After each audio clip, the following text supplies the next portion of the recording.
start bench cut, Nurse, Popovich, or Eric Spoelstra? That's a really tough one. That's a tough question right there. Start Pop, bench Nurse, cut Eric. Why are you cutting Eric? I can't cut Nick Nurse and I can't cut Pop. I mean, I base it, if I'm gonna say base in age, then I could cut Pop, but experience, no. No, but it's difficult. Those are three really good NBA coaches. They're top, and they've all won. They've all won. That's the thing, all won. right? Yeah. That's They're tough. easily top 10, top 15 coaches of all time. I mean, yeah. Okay, let's stick into this particular generation. I don't think Nick Nurse is all time yet. Well, But he's still young. Yeah. Excuse me. If we're talking current, it's tough. I had a really tough time thinking about this because I didn't want to sound like, well, you're going to pick the Toronto guy, this and that. But I mean, it's Popovich to me is your head coach. He starts, right? The winningest coaches in this generation and outside of Phil Jackson, but he's not an active coach, so I'm taking him out of this equation for 1 second. Pop is the GOAT of all coaches. Right now, in this generation. You can have an entire different conversation on coaches and GOATs, coaches, I guess. But to me, it's Pop first. I'm putting Nick Nurse on the bench, and I'm cutting Eric Spoelstra. Only because I had to cut someone. Because if I had, boy, I tell you what, this segment is even tough to talk about. This is the hardest thing I've ever had to talk about in my life. No, I'm just joking. But this is tough because these are three great coaches that adjust to what the NBA is currently throwing at you. Yeah. And people forget, or maybe they don't, that those Spurs teams, man, the defense was incredible. But when they had to switch it up a notch in that second half of their runs with Kawhi and all the other guys, they can score with you. They can. But Pop had to adjust because that team was always defense first, right? They'll bore you to death. That was the thing with the Spurs, right? Oh, you're going to watch the Spurs game? Yeah, expect an 80 to 84 game, right? But they were able to adjust, and he adjusted too. And it's hard for coaches to adjust. Nick Nurse, I mean, he adjusts on the fly, right? This guy has his game sheet is as long as an NFL coach. Like to me, he reminds me of sort of like an NFL coach in the NBA. Eric Spoelstra has been around for a long time. He has. Eric Spoelstra doesn't get the credit he deserves, maybe because he had LeBron James on his team, and that's unfortunate for him. But I had to cut someone. I had to, so I'm cutting Eric Spoelstra. Yeah, I'll probably say the same. To be honest with you, Pop, start Pop, bench Nurse, and cut Spoelstra. I love Spol. I think he's, a top coach. He's definitely a top coach. Doesn't matter if he had LeBron and any of those guys. What he was able to get out of those guys in Miami and the titles, like you can't. That's second to none. That's valuable in terms of a coach. Like you said, Nick Nurse, he was able to turn water into wine this year. So far, with what he's been able to do with this team. Defensively, especially, they all bought into his system. They've all done that. But Pop is Pop. He's like you said, like the Phil Jackson of our generation. Like he's the bread and butter. When you look at coaches, that's the coach you kind of want to be. You kind of want to be when you're coming up. You want to be the next not the next Greg Popovich, but you want to be like Pop. You can't. When they used to say you want to be like Mike. Coaches are saying I want to be like Pop. You know what I mean? Yeah. You don't. You want to have. You wanted to have him as coach. So that's my. Agreed. I would go with him. Yeah, and it's hard to disagree with that. I mean, a lot of the coaches that have come from that coaching tree, and the most successful one to date is Budenholzer, ironically enough, in Milwaukee, right? He was under Pop, if I'm not mistaken, actually.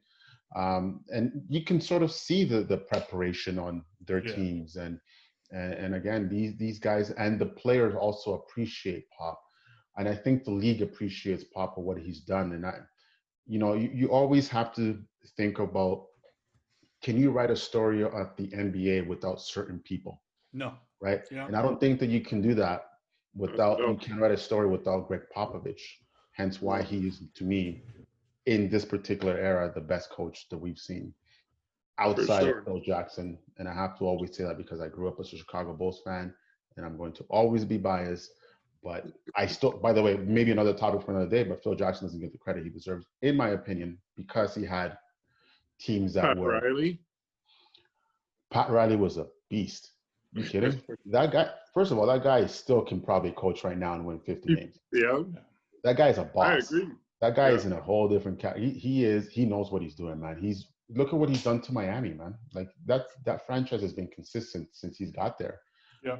When he was in New York, that's the only time that the Knicks were relevant. True. Right?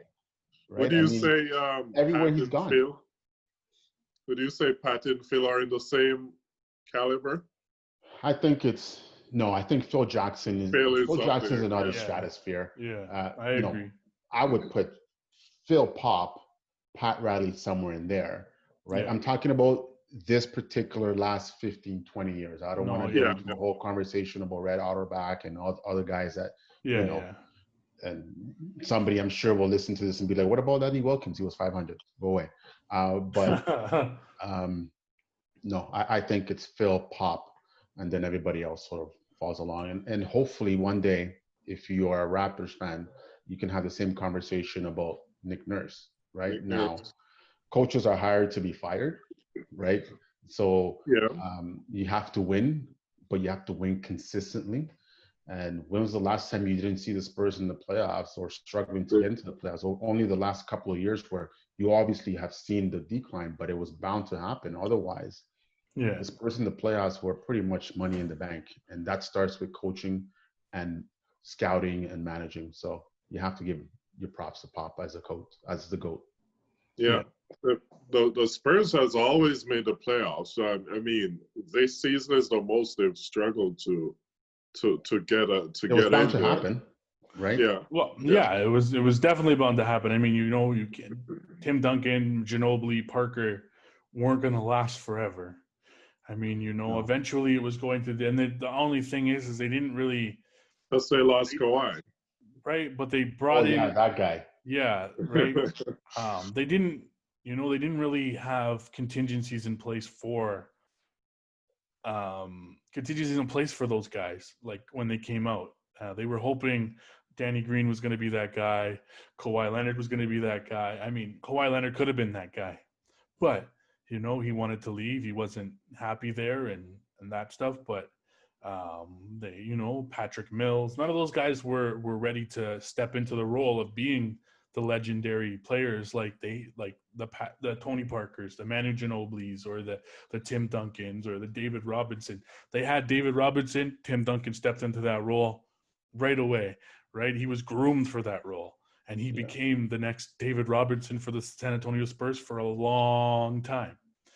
And Pop was able to do stuff with those guys that many coaches would love to do: win championships, make the playoffs consistently. Like you said, consistency is key when you're a coach.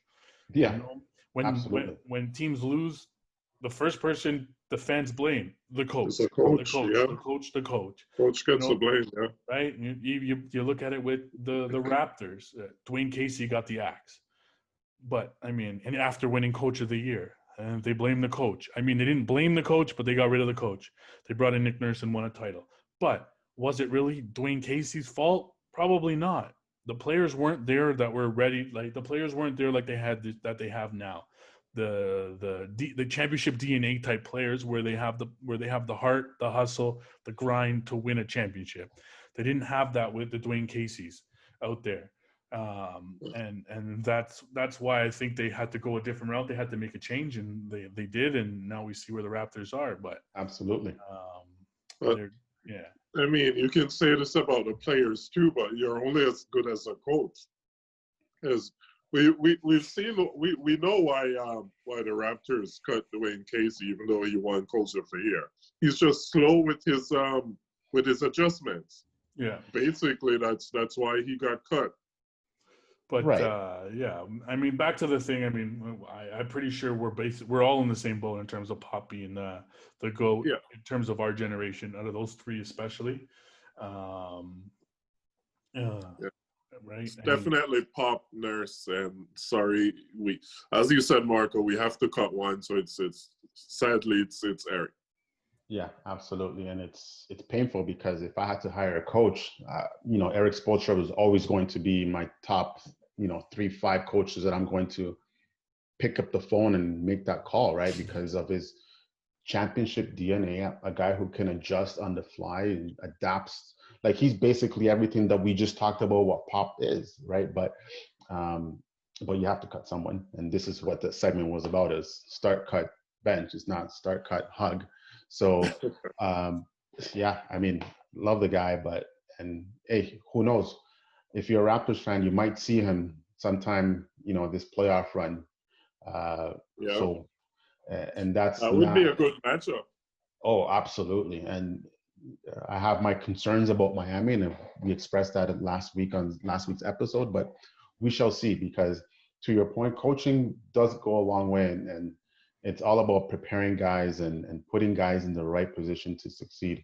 Unfortunately, to your point, some coaches in Toronto have not, did not make it past certain periods of time because, either not adjusting or doing the same thing over and over and expecting different results. That's the definition of insanity, right? And you gotta make changes. And Nick Nurse was, let's call it what it is. Nick Nurse inherited a very good team. Yeah. Right. It's not like he inherited a 25-win team. Yeah. But it's getting to that next level. Plus, they got Kawhi and Danny Green and other guys to step up and come in and bring a championship to Toronto. So Nick Nurse inherited a Ferrari, and the good thing is he knew how to drive it. He knows how to drive it. It's a good comparison. So he didn't crash and burn. I mean, I call Nick Nurse a fearless professor because this guy is fearless. He'll throw. He doesn't give a crap what you think. Yeah. Ask Steph Curry about boxing one. Who gives a shit? There you go. Triangle in two, boxing one. Right. There you go. Yeah. All right. So tune in next week for Start, Bench, Cut.